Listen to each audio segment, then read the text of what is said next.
All right, Ryan Busse is the author of Gunfight, My Battle Against the Industry That Radicalized America. Ryan, thank you so much for joining the conversation. Thanks, Igor. Great to be with you. Good to see you again.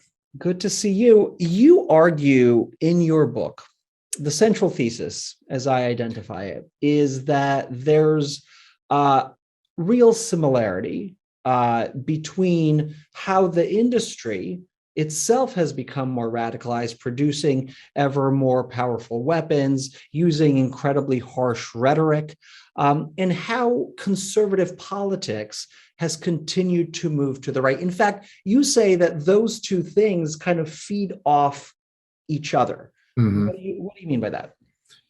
Well, I guess maybe the best way to explain it is let's jump to the end of that equation and examine what the incentives in the system are. And then I think it's maybe easy to understand. So if you are in far right Trumpish politics right now, then I think you would understand that the incentives and fuel for the system are hatred, conspiracy, fear, racism, those sorts of things, because that's what keeps your voters at a fever pitch, right? That's what makes people vote against their own self-interest or vote in irrational ways.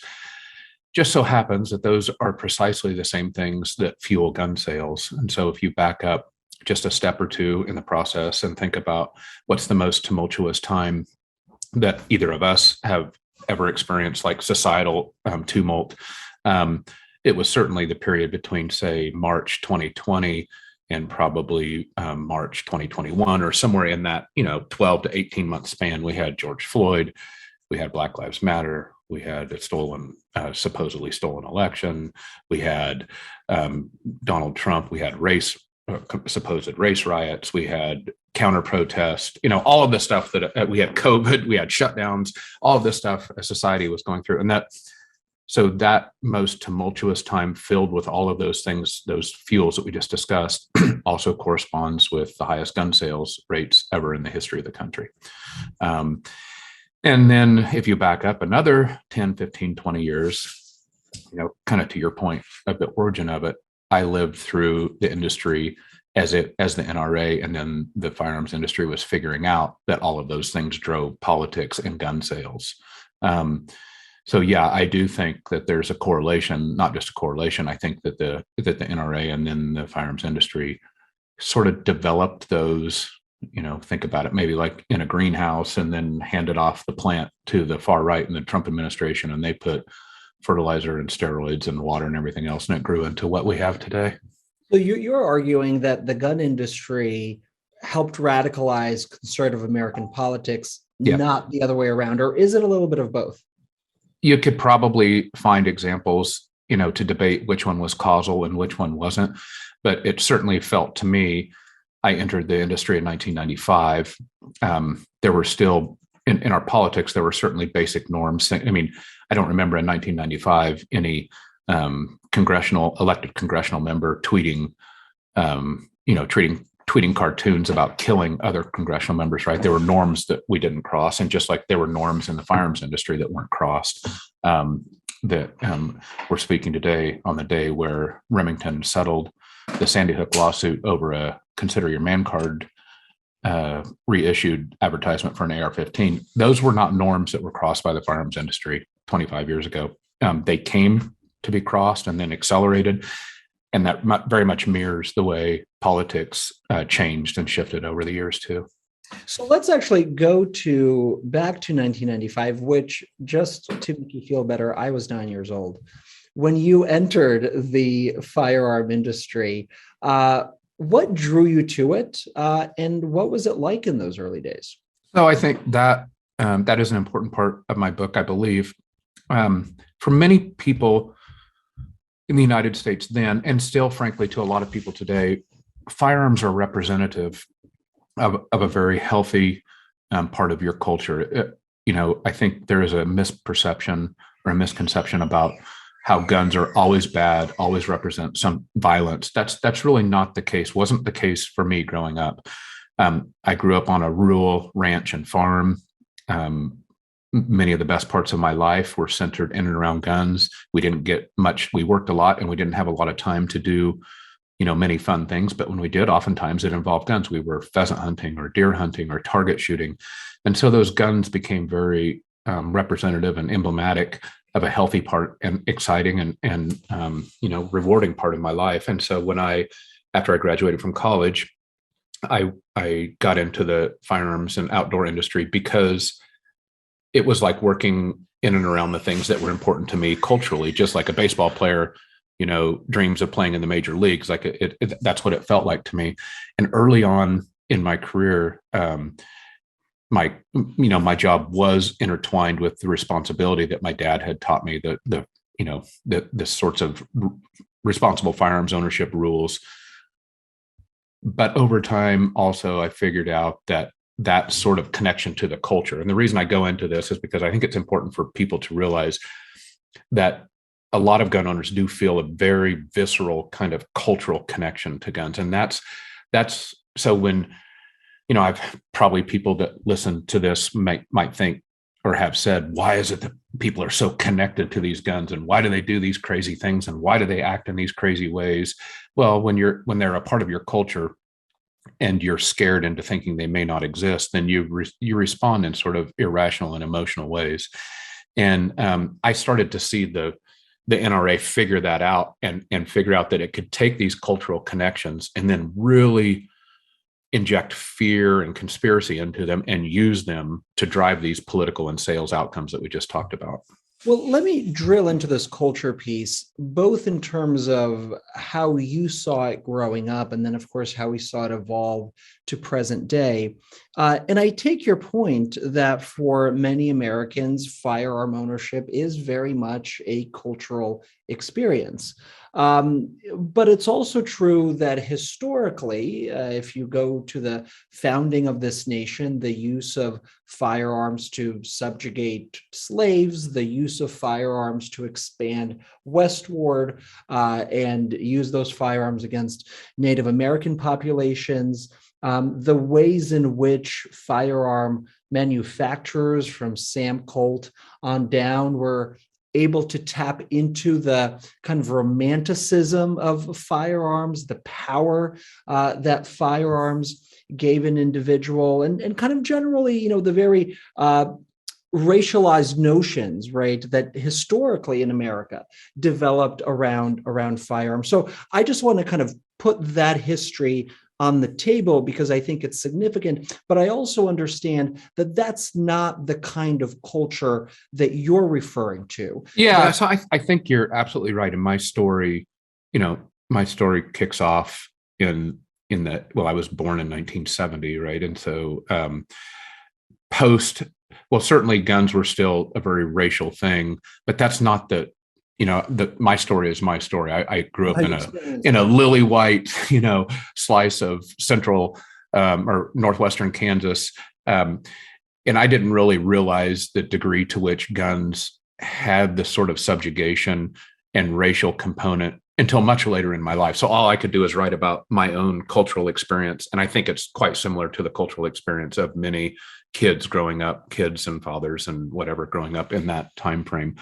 As I look at it now, yes, I can certainly understand that my sort of simplistic view of the taking guns in sort of this romantic Western ethos, best times with my dad really isn't all that it's not the full picture of guns in America, but it was my picture, and it's the picture of many people now. And I just think politically, we can want people like me growing up to have a much broader view, much more holistic view of the history of guns and subjugation and violence and everything else in America. But that's not what I had, and that's not what many Americans have. They have their view, they have their experience. And I just think it's really important for us to understand that cultural connection as a driver of politics now, rather than ignore it or demean it or make fun of it or whatever. We should just understand it and accept that it is. And we can work on making it better, and we can read Carol Anderson's book, The Second, which obviously goes into much of this. But but I didn't have that book growing up. I wish I had that book when I was Yeah. writing my book. Yeah.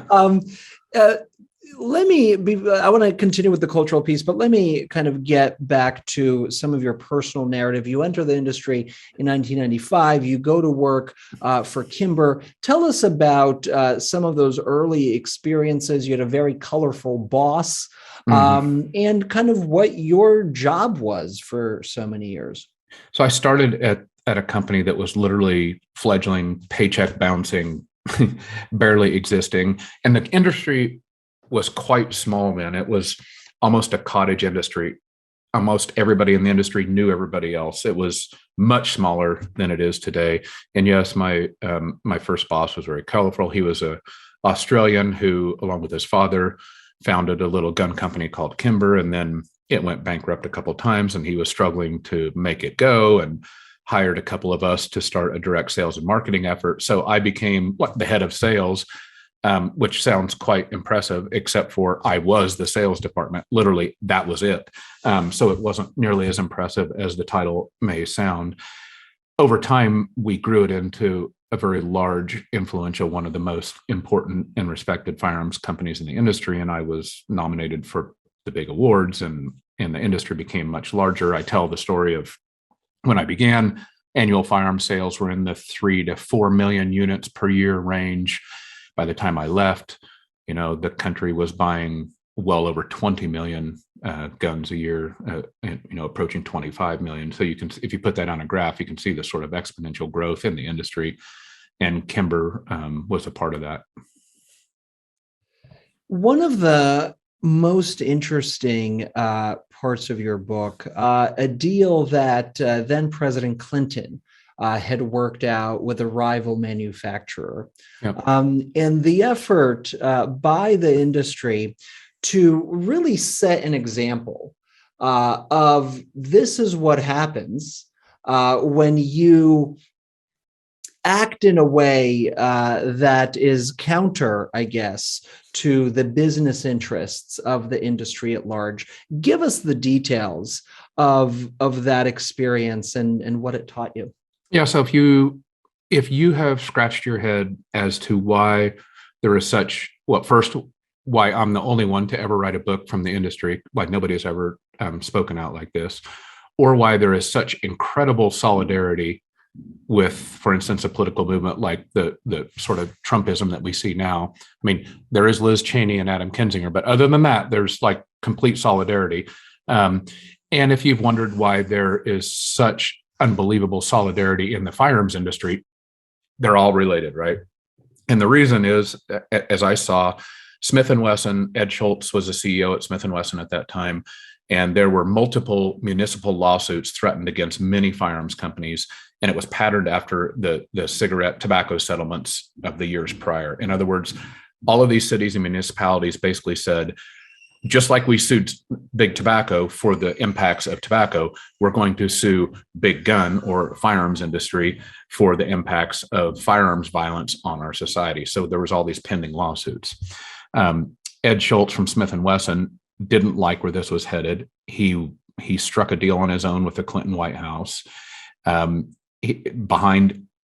NRA's back, behind any of the industry's back, nobody knew he was doing this. He jumped up on a stage with Bill Clinton one random day and completely surprised the entire firearms industry and announced this laundry list of new policies that Smith & Wesson would adhere to. And the Clinton administration hoped with those changes. Well, for instance, smart guns had to be developed, which is a technology that makes it so only which they still not have been developed. This was 99, I believe, 98 or 99. So that smart guns had to be developed so that only the owner of the gun could fire the gun. Integral locks had to be put on guns. There were storage requirements at retailers. There were advertising limitations, kind of patterned after cigarette advertising legal limitations that we live with today. And there were several others. I don't remember all of them now. I detail many of them in my book. And when this happened, the industry was caught flat-footed and the NRA was caught flat-footed. And let's just say everybody freaked out because it was clear to most that these things would essentially make business harder. They would limit firearm sales.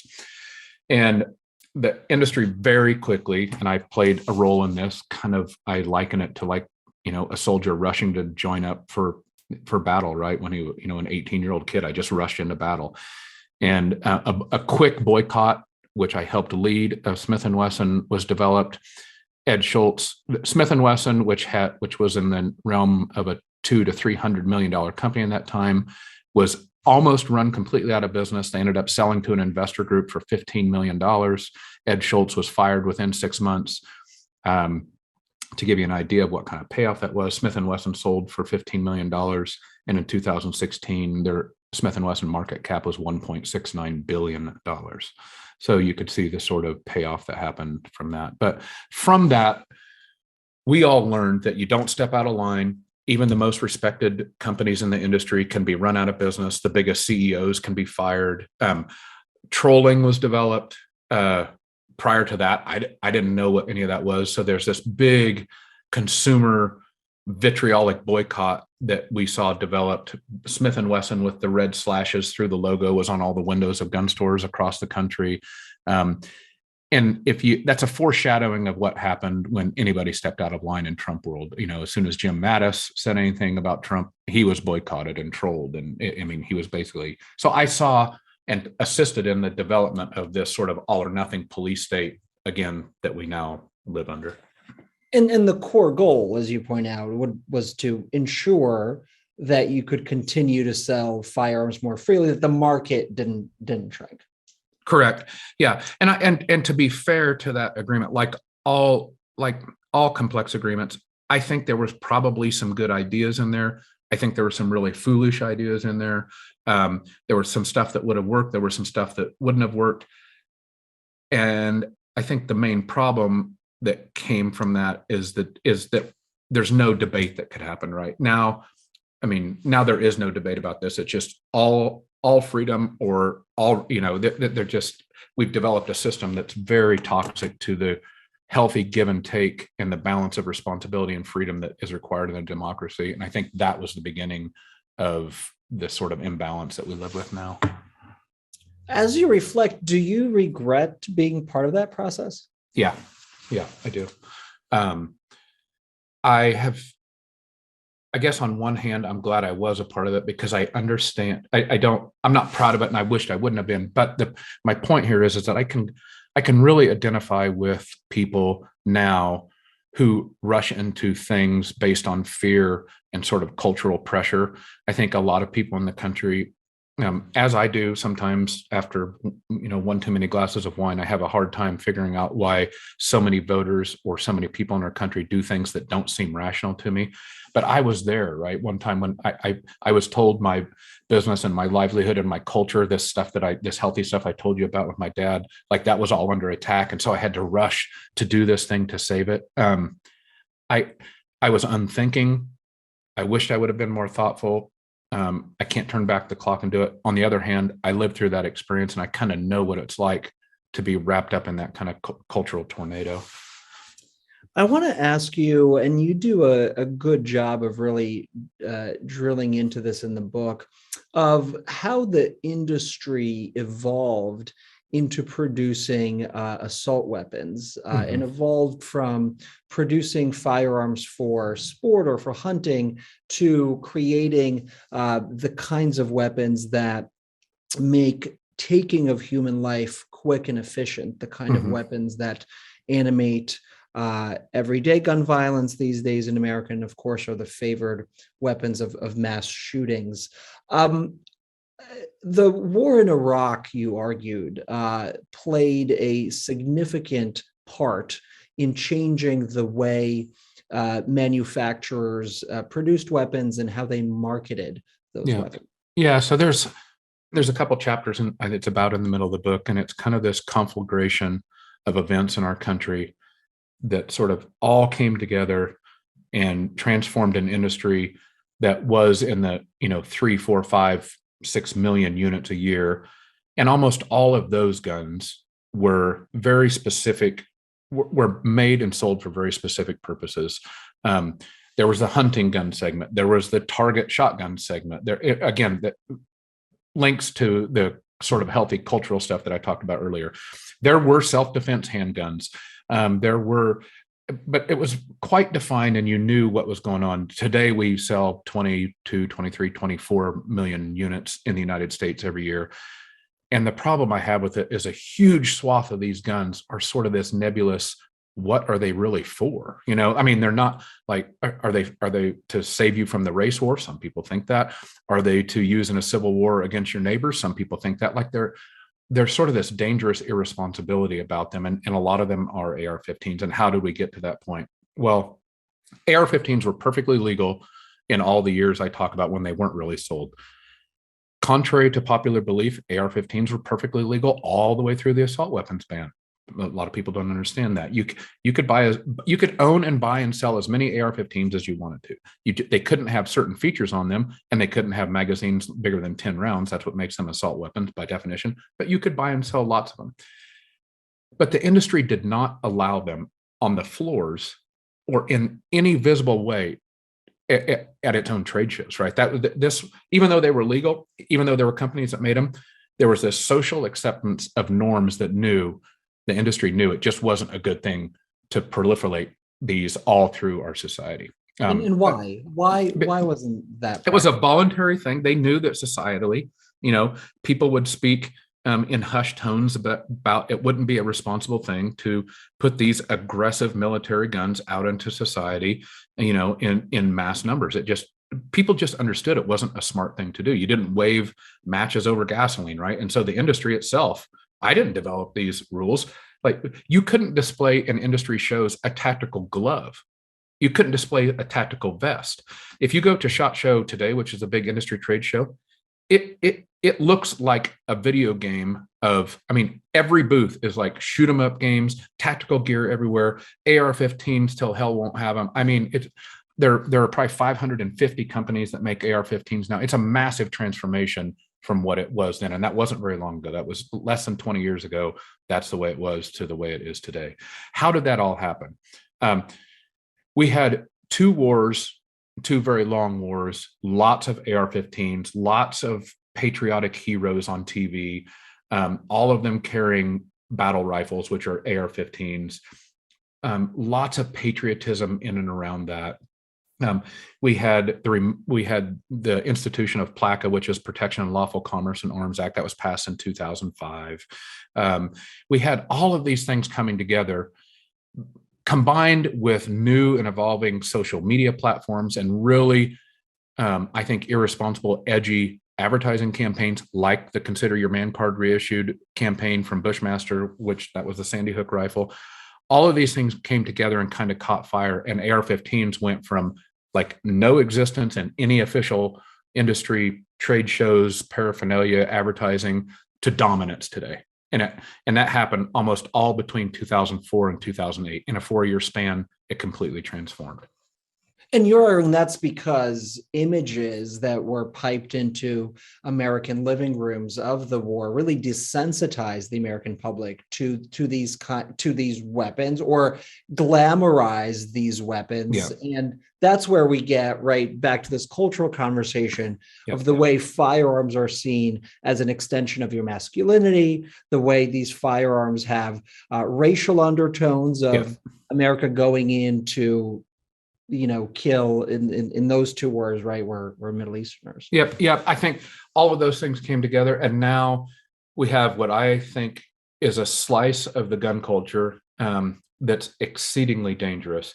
How big is that slice? It's debatable, right? No, but depends on who you talk to. Some people think it's bigger than it is, and a lot of people want to believe it's smaller than it is. I think it's dangerously large. I think it's a large enough percentage that we need to be very concerned. I don't think it's an accident that all of our most troublesome domestic terrorism movements are centered in and around quote unquote gun extremism.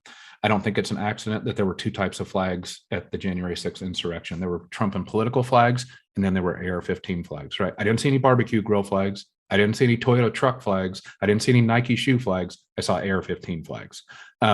So it's very clear that the AR-15 now has become not just this thing; it's become this symbol of political radicalization. And I think that is really quite dangerous. And as that happened, individuals in the industry who you write for years have been these respected names in popular hunting and outdoor magazines, as they began to raise alarm about the transformation of the industry, they too, in the same way that the Smith and Wesson and Ed Schultz, their former head, were driven out of town. Talk to me about how that came about and how though these formerly respected folks really became pariahs in many ways. Well, in a foreshadowing of our modern politics today, I saw, I tell the story of Jim Zumbo in the book, and Jim was a wildlife biologist who had written 23 books, and he was a celebrity at all industry trade shows. His nickname was Mr. Elk. He was a big elk hunter. He signed autographs. Kids wanted to sit on his lap and have their pictures taken with him. And one evening, he wrote a blog entry where he criticized the coming, and this cultural transformation that we just talked about was just starting to happen. And it really troubled this kind of what I call the wise men. And so Jim sits down and writes a blog where he says, these are terrorist rifles, they're military guns, we shouldn't have anything to do with them. What are we doing allowing them coming into our industry? I'm paraphrasing his blog entry, but he pushed send. And within 2 weeks, he had lost everything. He had lost his editor job for Outdoor Life. He had lost his sponsorship from Cabela's. He had lost literally everything, an entire career, a guy who was a celebrity, gone. Another gentleman, Dick Metcalf, who had written for every firearms publication that I know, he was a respected editor for 37 years, had a gun range in his backyard, literally in his backyard, where he held these huge gun events. And he once dared to write that he thought that this gun culture was getting out of control, and that not all gun laws were "quote unquote" infringement on our rights. They were just reasonable things that citizens had to do. He wrote this in a back of the page, just a 1-page column. Within a week, gone. 37 years career, gone. He was just mercilessly trolled to death. So if you want to know how, it's almost like the Trump world was like looking back in history and figuring out, what do we do with anybody that utters dissent? Oh, do this, cost them their career, troll them to death, send the attack dogs out to get them. Well, that's what happened. I mean, and there are many other cases like that. And are you arguing that those campaigns against those respected individuals were organized in the same way that the Smith and Wesson effort that you contributed to was organized? Yeah, it became so, organization is the wrong word. The sort of dedication and fervent belief in fear and conspiracy made those actions automatic. Like I don't think that much of what goes on in the sort of right-wing Trump world today is organized in the way that we think it's organized. I think it's just radicals know to go out and protect this totalitarian culture. As the exact same thing happened then. The NRA didn't have to issue orders or send memos out, or they had people so stirred up and so close to the boiling point all the time that if anybody threatened that, uttered any bit of dissent, it was the attack dogs just instantly were let upon them. It wasn't official. It just happened. So they were able to really change the culture, right? We're talking about this evolution of culture that by then it was understood that these weapons had been normalized, their production had been normalized, a market opened up as a result of partly the result of the Iraq War, and so this old view of what firearms are for just became out of fashion. In fact, where the business needed to be. Couple things on that. One very interesting story is that as AR-15s started to become a glimmer in the NRA eye, right? We're going to use this gun both to drive business and money and also as a political radicalization tool.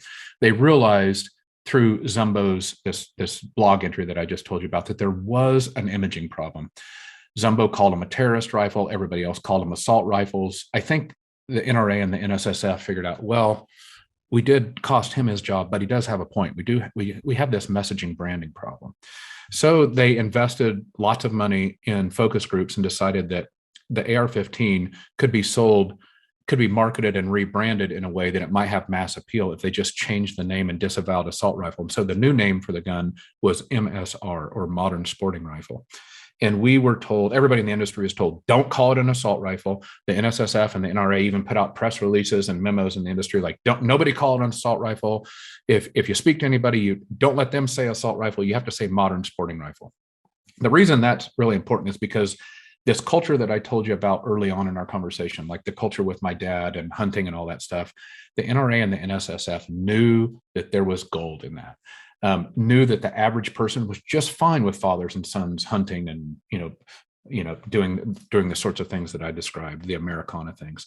And so they appropriated that acceptance and named the AR-15 that the modern sporting rifle. And now, if you go check, you go look at the websites, go look at NSSF, everything's referred to as an MSR. It's not an assault rifle anymore. Same rifle, it's just a modern sporting rifle. So that was one way in which this cultural appropriation happened to drive this big shift in gun sales. Well, and in terms of the power of that culture, I remember when I first read your book, one of the first questions I had for you is, well, you're now speaking out, and we're going to get to your evolution in a second, but you're now speaking out. You're telling us there's all of these other folks who were pushed out of the industry, their careers were ruined. Why aren't they speaking out? Why hasn't anybody organized them? Would they be willing to join you and say something? And you told me I shouldn't get too excited about that possibility. Why is that? Yeah, because the industry is so tight knit and this culture has been controlled, dissent limited so much that people have to give up their entire careers and their lives, and many times their families, to do what I've done. I mean, I have hundreds probably of people who I counted as friends as I worked through the industry will never speak to me again. And I knew that was a calculation that was a sacrifice I had to make to write this book.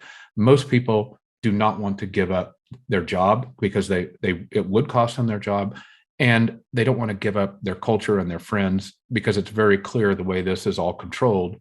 That's what will happen to them. And I don't blame them. I mean, I'm very passionate about this. I think it's important for the country that we find and reinsert responsibility, and that we resettle the scales, because I think the freedom to responsibility thing is way out of whack right now. But I don't discount the difficulty, that the sacrifice that and I don't ask them to make that. I mean, I think we're moving in a place where more gun owners are very distressed with the things we're talking about, but I fully understand that sacrifices are hard. Well, let's continue with your own personal evolution. You enter the industry in 1995. In 98, 99, you help organize the opposition to Smith & Wesson that had made this deal with the Clinton administration to change certain things and certain business practices. At what point, and correct me if I'm wrong, you leave the industry in 2020, right, Ryan? Mm-hmm, that's correct, yeah. So at what point in that timeline do you begin yourself to become disillusioned? Is there a spark? Is it a series of events? There was a series in the latter part of the Bush administration. I noticed, so I was always, and this is a lesson where hold on to little sparks of enlightenment in your life, because they might light up someday. I had always been very passionate. So few of those. Yeah, I know.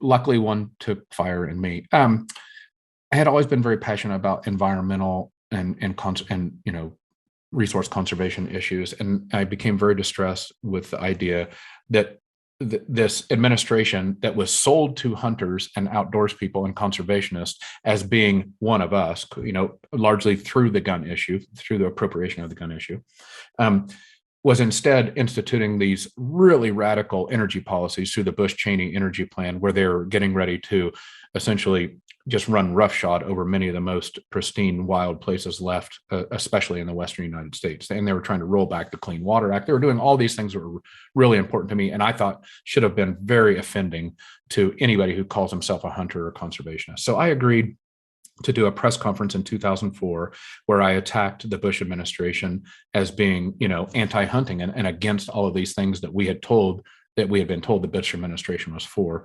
I did that. Partially, no, I was already starting to transform politically, but I figured that I might get some blowback. I knew the press hook was going to be like conservative gun vice president guy criticizes Republican administration. But I thought, I'm just standing up for hunters in wild places, and all of you people say that you're for these things. Yeah, well, the NRA didn't take kindly to this, nor did the NSSF, and they tried to institute one of these trolling, get me fired sort of efforts that we have just talked about. Lucky for me, I was just on the very front end of all of the ugly trolling nastiness that we just talked about with Zumbo. And I snuck through, I kept my job, but I figured out that I had been duped. Like that was the final straw for me, that I had been sold this idea that we're all together and we're all for hunters. And I realized, oh, wait, you're really just saying you're pro-environment and all these things just to appropriate more hunters. Like you're really not. And the scales kind of fell from my eyes then. They did fall from my eyes, and I became, I don't know that I switched within days. It wasn't that quick, but I certainly figured out that all of these political messages and branding were really ruses just to keep people like me in the political fold. And from that point on, I fought against the industry that I was in. Well, so it must have been a difficult 15 years. It was a very difficult. I lived a precipice. I tried to grow a company I was proud of. Kimber, the company that I worked for, that I was a vice president for, I ran sales.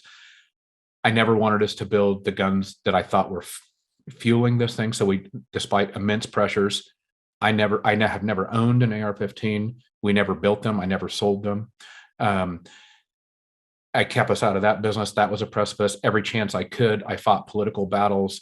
I walked right up to that line where I would be trolled out of a job. Sarah, my wife, I detail in the book, even when she made social media posts or made comments about after Parkland or after Sandy Hook, she was trolled. I was threatened. So I lived this sort of knife's edge existence for more than 15 years where I spoke out politically. I fought where I could. I pushed the line as far as I could. And it was like every day I wondered, is this going to be the day that I get trolled out of existence too? And yeah, it was, well, let's just say the blood pressure was high.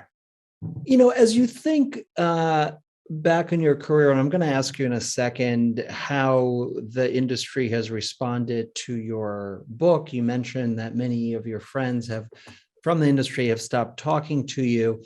But what are some of your biggest regrets?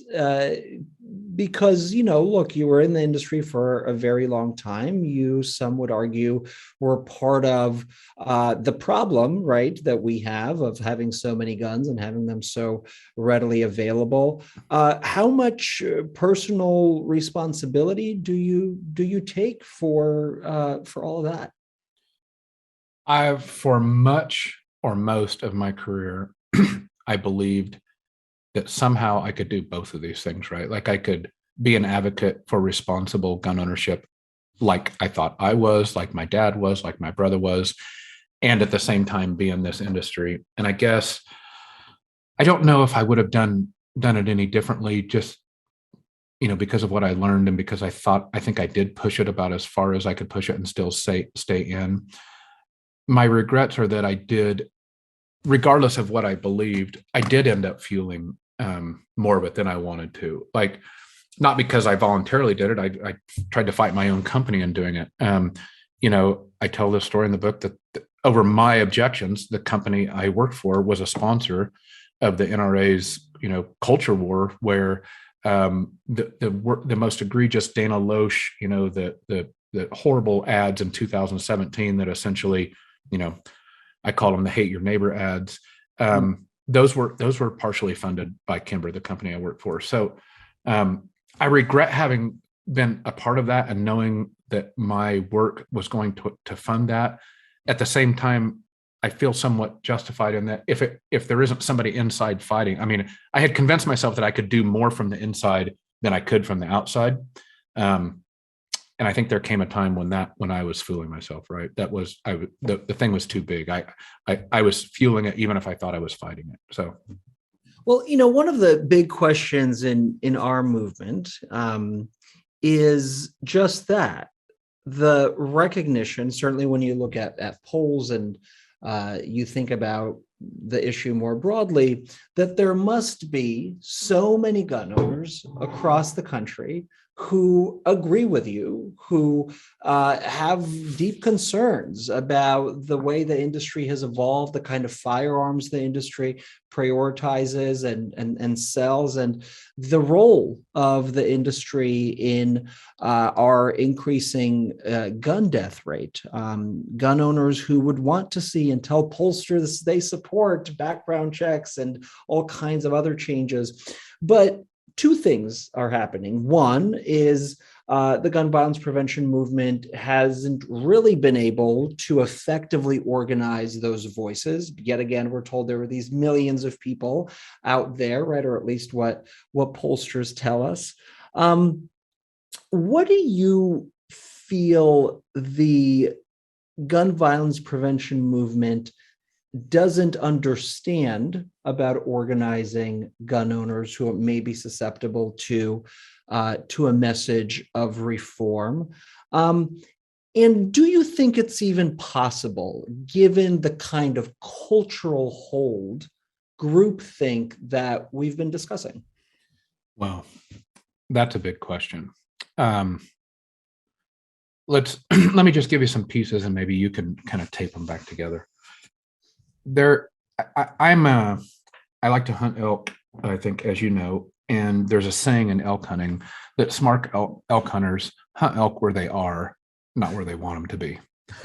And I often think that the gun violence prevention movement wants elk to be at a certain place instead of hunting them where they are. And here's an example as illustrated by the response to my book. I think it's when I was in the industry and Sandy Hook happened, I think it's a common refrain. In fact, I said it, and I've heard many people from the movement say it, like, if dead children didn't move people, then what will, right? Like, and so it's frustrating that these acts, Sandy Hook, Parkland, Las Vegas, Sutherland Springs, like I just keep going on and on here. The Pulse nightclub, like those things didn't move people. And I think the gun violence prevention movement really wrings its hands and says, well, why didn't that change people? On the other hand, what I'm seeing now from gun owners, and after writing my book, is, I mean, every day I got up today to answer messages from tons of gun owners who are saying things like, I mean, I had an ex-FBI agent call me today. I had people from West Texas, ranching families. These are not like liberal lefty people working in the movement, folks, right? They're lifetime NRA members, some of them. And they're basically, what has moved them now is this radicalization issue, the Proud Boys, the Oath Keepers, the January 6th, the upending democracy, the intimidating people in Michigan Capitol and Kentucky Capitol. And my book opens with my son being intimidated by open carry armed, sorry, but assholes. And in other words, this is the thing that now is mobilizing and stressing gun owners. And I think the gun safety or the gun violence prevention movement could study how that is the thing that trips people up. I know for some reason, singular bad actors can always be explained away. And I know that's frustrating. It has been frustrating for me, but they can be. What cannot be explained away are gun radicalization at the center of a thing that undoes democracy. And that has people very stressed. So I guess one bit of advice I would give is study that and figure out a way to message to these people. And at the same time, they need to feel like there's a home for them. And I think many gun owners don't feel like there's a home. And so they stay in a place where they shouldn't stay. They stay in a voting block where they shouldn't stay because they've been so conditioned to be so irrationally fearful of people like Igor or Gabby Giffords or Shannon Watts, or I could go on here, right? But and so we have to figure out a way to break down that irrational fear. I don't have a great answer for that one, but that's the central challenge, right? Because as you know, millions of dollars have been spent by our movement to try and build a home of some sort. Most of those efforts have really failed. But if the central problem is that this culture that developed, right, that you say you helped develop in the Mhm. late 90s of just a sheer focus on eliminating any kind of dissent at any, using any tools available, what is the incentive for gun owners to come forward and support gun reform policies if they know that they're going to be attacked mercilessly by their family members, by their community members? They're going to lose friends just like Yeah. you lost friends, right? Like Yeah. how does one? And I Yeah. know it's not an easy answer, but how does one break through that, right? Because that, in many ways, is kind of like the wall It that is. the industry and the NRA have built, and that's what we haven't been able to tear down. Yeah, I think you're exactly right. I guess I just keep going back to this radicalization thing. What I feel now is that people who 3 or 4 years ago would not have reached out to me about the book after the Oath Keepers, this, there is going to be a point where the industry and gun rights groups take it way too far for the average person, and I think we are right at that point. Um, I hope it doesn't get much worse because I really fear that we don't have a lot further to go. Um, I I think if we toy around with this too much further, like the whole thing's going to tumble down. It's going to be a very ugly thing. But there is a point at which average people, good, well-meaning people, just like throw up their hands and say, I just can't be with these people anymore. And this is so similar to Republican politics, right? I mean, I'm sure you've had these conversations, and so has everybody else. Like, oh my gosh, how can Mitt Romney, which Romney and I don't share many political beliefs, I'm sure, but I don't think he's a horrible person. Yeah, he's still a Republican and he's still in the party of Trump. When is that going to break? When is that fever going to break? These two systems are the same. It's the same thing. Let me just ask you in closing about the NRA and the current state of the NRA. You in your book write of experiences and conversations you've had with Wayne LaPierre and Chris Cox, who's the former head of their lobbying shop. And a lot has been written, and we've had conversations in this format with Tim Mack and others who've really chronicled some of the chaos, some of the corruption at that organization. What do you make of the kind of culture that the lobby has built? Its enduring political strength and political might. And do you think we're in a place where the old regime, so to speak, that's clinging on to life in Wayne LaPierre and others could fall, and maybe there could be some opportunity for a different kind of lobby? Yeah, I think you better fear the different kind of lobby, because I think there's a possibility it's worse, not better. As far as the NRA being weakened and might they fall and might they crumble, might they be dissolved? Yes to all of that. Are they weakened now? Yes. But is NRA-ism, is the thing that they have let on the country any weaker? I don't think so. Again, much like our current politics, Trump may not have been reelected, but is Trumpism dead? Certainly doesn't appear to be the case to me. So I think there is a time to strike now. I think there's a time to be thoughtful. It's going to be hard work. The thing I learned from the NRA is they were good at what they did. They were exceptionally good at what they did. I think it's had horrible, unbelievably bad consequences for the country and many of the things that I hold near and dear to my heart. But keeping people at a fever pitch with irrational fear and racial dog whistles and conspiracy theories, guess what? It worked. And I think that combating that is going to require a lot more hard-edged, aggressive politics and a lot less like pointy-headed policy stuff, because I don't think the pointy-headed policy stuff is fixing things right now.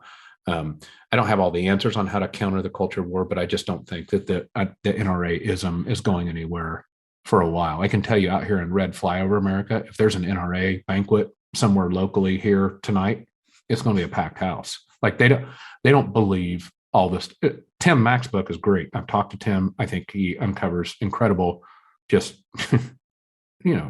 hair-raising stuff that I felt too. But people out in in red areas of the country, they don't care or believe that stuff. So we've got work in front of us. But I do think, as I've detailed, in the conversation, I feel change afoot if we can just figure out a way how to fuel it. Well, Ryan Busse, the book is Gunfight, My Battle Against the Industry That Radicalized America. Ryan, thank you so much for the conversation. Thanks, Igor. Appreciate it.